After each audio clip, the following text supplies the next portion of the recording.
Hey guys, welcome back to LSS tutorial. LSS টিউটোরিয়ালে তোমাদের সকলকে স্বাগত জানাই।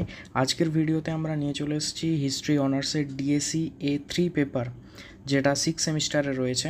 তোমাদের 2025 সালের সাজেশান আমরা আজকে দিয়ে দেবো। যে ইম্পর্ট্যান্ট কোয়েশ্চেনগুলো তোমরা পেয়ে যাবে 5 নম্বরের 10 নম্বরের, সেই কোয়েশ্চেনগুলো নিয়ে মূলত আজকে আমরা আলোচনা করব এবং শর্ট কোয়েশ্চেন তোমরা নিজেদের মতো করে দেখে নেবে। এখানে তোমাদের 5 নাম্বারের কোয়েশ্চেন থাকবে এই পেপার থেকে 8টা, যার মধ্যে তোমাদেরকে 4টে করতে হবে। 10 নাম্বারের প্রশ্ন থাকবে 6টা, তোমাদেরকে 3টে করতে হবে।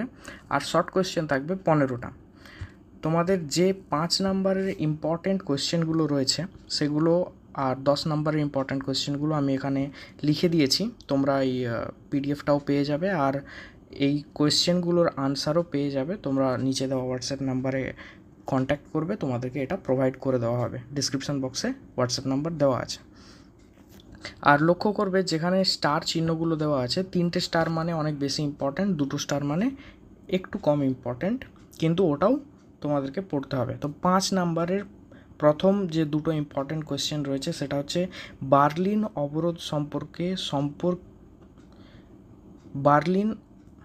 অবরোধ সম্পর্কে সংক্ষিপ্ত আলোচনা করো। এটা ফার্স্ট কোয়েশ্চেন।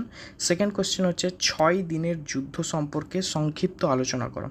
এটা কিন্তু তোমাদের অনেকটা ইম্পর্ট্যান্ট কোয়েশ্চেন রয়েছে। এই কোয়েশ্চেনটা অবশ্যই তোমাদেরকে পড়ে দেখতে হবে। নেক্সট আছে পিং কূটনীতি বলতে কী বোঝো।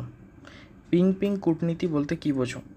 তারপরে গ্লাসনস্ত বা পেরেস্ত্রিকা সম্পর্কে সংক্ষিপ্ত আলোচনা করো। আচ্ছা, এই দুটো কিন্তু আলাদা প্রশ্ন। গ্লাসনস্ত হয় এটা পড়তে পারে, না হলে পেরেস্ত্রিকা এটা পড়তে পারে। এই দুটোর মধ্যে যে কোনো একটা কোয়েশ্চেন আসার সম্ভাবনা বেশি, তোমাদেরকে দুটোই দেখে রাখতে হবে। আর এইবারের জন্য কিন্তু দুটো প্রশ্নই খুব খুব খুব ইম্পর্ট্যান্ট। তারপরের প্রশ্ন রয়েছে 5 নম্বরের জন্য হাঙ্গেরি সংকট সম্পর্কে সংক্ষিপ্ত আলোচনা করো। এটাও ইম্পর্ট্যান্ট কোয়েশ্চেন। 1990-91 সালের উপদ্বীপের যুদ্ধের প্রেক্ষাপট সংক্ষেপে আলোচনা করো। এটাও দেখে রাখতে হবে। নেক্সট যে কোয়েশ্চেন রয়েছে বর্ণ বৈষম্য বা অ্যাপাথ্রেইড এর উপর সংক্ষিপ্ত টিকা লেখো। আর 8 নম্বর কোয়েশ্চেন তোমাদের হচ্ছে ন্যাটো সম্পর্কে সংক্ষিপ্ত আলোচনা করো। নেক্সট তোমাদের কোয়েশ্চেন হচ্ছে বিংশ শতকে আফ্রিকার উপনিবেশীকরণের সম্পর্কে সংক্ষেপে লেখো। ঠান্ডা লড়াইয়ের সমাপ্তি তুমি কি ইতিহাসের সমাপ্তি রূপে চিহ্নিত করবে, এটা সম্পর্কে তোমাকে লিখতে বলা হবে। আর 11 নম্বর কোয়েশ্চেন হচ্ছে এক মেরুকরণ অথবা দ্বিমেরুকরণ বলতে কী বোঝো। এখানেও একই রকম, দুটোর মধ্যে যে কোনো একটা আসতে পারে, তাই তোমাদেরকে দুটোই দেখে রাখতে হবে। আর কিভাবে তোমরা কোয়েশ্চেন লিখবে 5 নম্বরের বা 10 নম্বরের, সে সম্পর্কে ডিটেলটা একটা ভিডিও আমরা আগে পাবলিশ করেছিলাম। কোন ধরনের লেখাতে শিক্ষকেরা বেশি খুশি হন এবং বেশি নাম্বার দেন, সেটাও তোমরা অবশ্যই চেক করে নিতে পারো। তাহলে তোমাদের আনসার লেখার ক্ষেত্রে অনেক সুবিধা হয়ে যাবে। তো এই 11টা প্রশ্ন তোমাদেরকে মোটামুটিভাবে দেওয়া হয়েছে। এগুলো যদি তোমরা প্রিপেয়ার করে যাও তাহলে আশা করা যায় যে এক্সামে কমন এসে যাবে। 10 নম্বরের যে প্রশ্ন রয়েছে সেটা হচ্ছে ঠান্ডা লড়াইয়ের প্রকৃতি আলোচনা করো, অথবা ঠান্ডা লড়াই কি একটি আদর্শগত সংঘাত ছিল। এই দুটো কোয়েশ্চেন কিন্তু সেম আনসার হবে। তো একটা আনসার তোমরা এমনভাবে বানিয়ে নিও, অ্যাকচুয়ালি সেম আনসারই হবে, সেম আনসার তোমরা এমনভাবে বানিয়ে নেবে যেন দুটোই লেখা যায় মোটামুটি।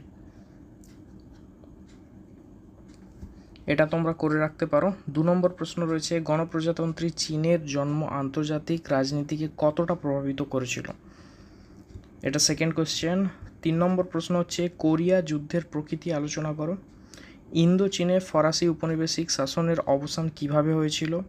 5 নম্বর প্রশ্ন হচ্ছে আন্তর্জাতিক অর্থনীতিতে বিশ্বায়নের প্রভাব আলোচনা করো।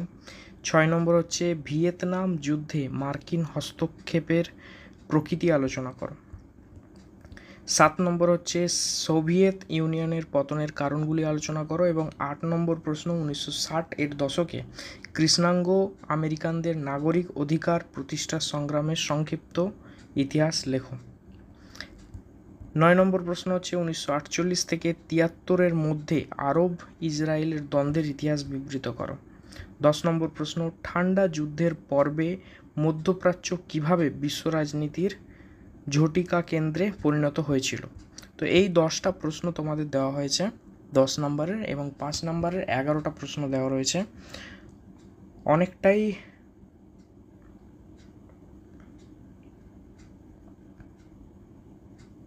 অ্যানালিসিস করার পর এই প্রশ্নগুলো সেট আপ করা হয়েছে। তোমরা যদি সবগুলো করে নিতে পারো তাহলে আশা করা যায় ম্যাক্সিমামটাই তোমরা কমন পেয়ে যাবে। তাই ভালোভাবে প্রিপারেশান নাও, এলএসএস টিউটোরিয়ালকে সাপোর্ট করো, এবং এই পিডিএফ লাগলে বা এর অ্যান্সার লাগলে তোমরা আমাদেরকে যোগাযোগ করতে পারো। ডিসক্রিপশান বক্সে হোয়াটসঅ্যাপ নাম্বার দেওয়া আছে, ওখান থেকে তোমরা মেসেজ করে এই জিনিসগুলো নিয়ে নিতে পারো। দেখা হবে পরবর্তী কোনো ভিডিওতে। ততক্ষণের জন্য ভালো থাকুন, সুস্থ থাকুন এবং এলএসএস টিউটোরিয়ালকে সাপোর্ট করতে থাকুন।